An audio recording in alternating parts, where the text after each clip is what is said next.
The first reading of today is taken from the first book of Kings and has as its background the prophet Elijah. Elijah is running away because he is frightened. He has spoken against the king, he has spoken against the queen, and the queen has threatened him that she will not tolerate his speaking against the king and queen, even though they have been unjust, even though they have been corrupt, even though they have been belligerent with the Lord. And Elijah is a prophet, so like the prophet who speaks on behalf of God, he said it like it was. And even after Elijah said it like it was, he was threatened. And he was threatened with his life. And so Elijah runs away. And Elijah comes to a cave. And the Lord invites Elijah to stand at the entrance of the cave. And even as Elijah stands at the entrance of the cave, there is a mighty wind. And the wind is so powerful that it smashes rocks and brings down mountains. But the Lord was not in the wind. And after the wind, another natural phenomenon, an earthquake, which swallows everything in sight. And the Lord was not in the earthquake. And after the earthquake, a raging fire, which scorches and burns everything so that nothing is now left. But the Lord was not in the fire. And after the fire, a still small voice. Some translations have the gentle whisper. Other translations have the sound of silence.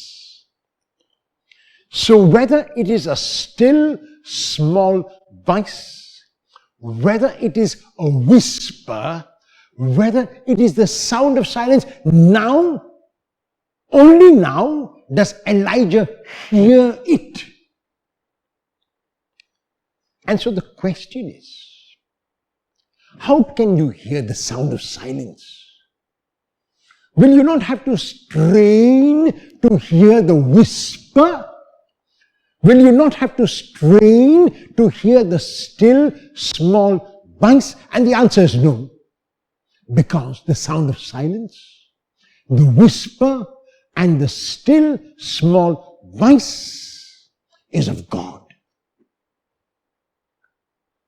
So God is not in the wind which smashes rocks and brings down mountains.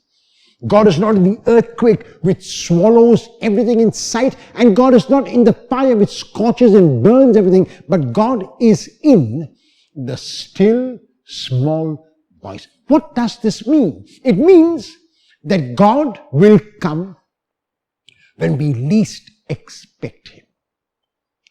We have been through this COVID-19 pandemic.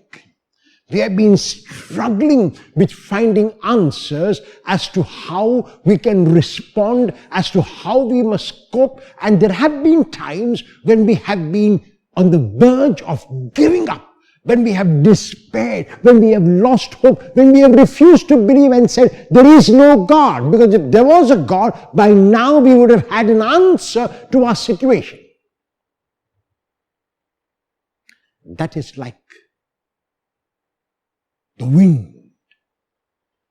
That is like the earthquake. That is like the fire. And the Lord is not in any of these. And the Lord is in the still small voice, which we don't have to strain, but which we have to open our hearts to believe, much like what happens in the gospel text of today. The disciples are in a boat, and some of them were expert fishermen. And even as they are in this boat, and even as they have expert fishermen, they are struggling to make headway with their rowing. They are hardly moving forward. The COVID-19 has overtaken them. They are on the verge of despairing. They want to give up. They want to give in. There seems to be no reason to continue. There seems to be no reason to hope. How long, Lord? How long?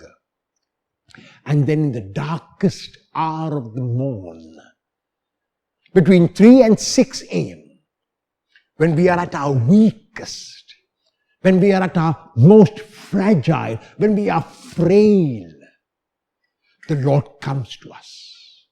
And the Lord does two things to identify himself when he comes to us. And the first is that he walks on water.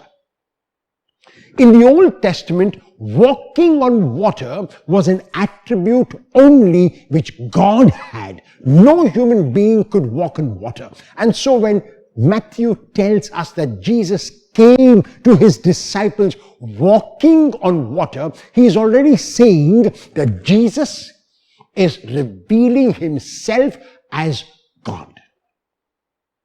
And the second revelation that Jesus makes when the disciples are frightened, when the disciples are terrified, they imagine all sorts of things about the Lord. They cannot recognize him, and because they cannot recognize him, they make all sorts of labels about who he is.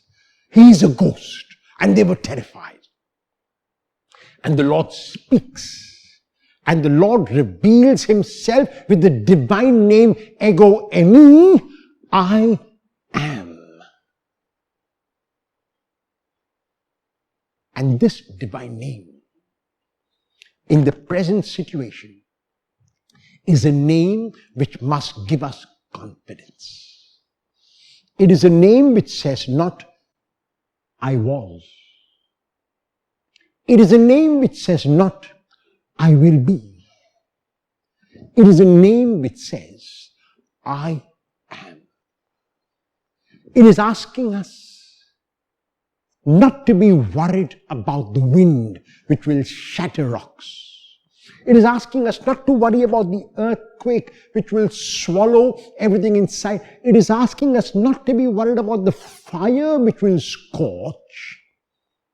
It is asking us to be attentive to that still small voice, because if we are, then we can see the Lord walking on the water, not defying the law of gravity, but the Lord subduing the forces of evil which cannot pull him down. And if we are disciples of the Lord, and if we are in the boat, and if we are rowing, the forces of evil cannot pull us down, because our Lord reveals himself to us as I am. Will you attempt to hear that still small voice, to hear that whisper, to hear that sound of silence, and even in it to hear the Lord say to you, I am, do not be afraid.